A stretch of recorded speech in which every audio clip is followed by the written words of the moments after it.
Is your foam production line struggling in winter with flow marks, cracks, or weak white streaks? Don't worry, this video is exactly what you need. Today, we will dive into the key adjustments for winter festival PU foam production. By the end of this video, you will know how to stabilize your quality, reduce defects, and keep efficiency high even in low temperatures. Let's start with the common issues you might see. Flow marks. When the surface shows irregular stripes or even collapses at overlap points. Raw material surge. When unreactive material washes forward and breaks the foam structure. Top cracks.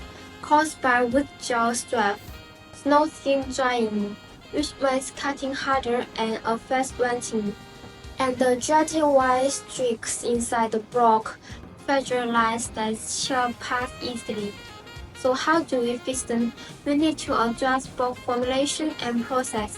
On the formulation side, 1. Preheat your raw materials, such as polyols, TDI, catalyst, water, silicone oil before forming.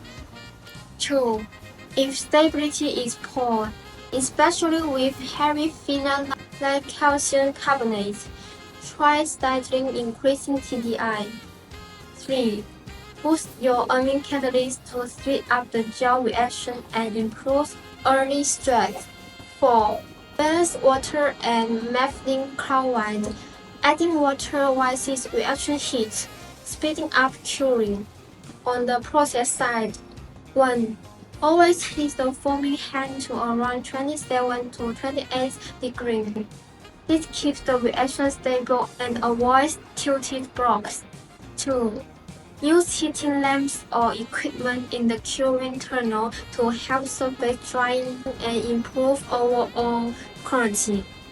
If this video helped you, don't forget to like and subscribe to our channel for more foam production tips. Want more technical or product detail? Leave a comment below or visit our official website link in the comments. See you next one.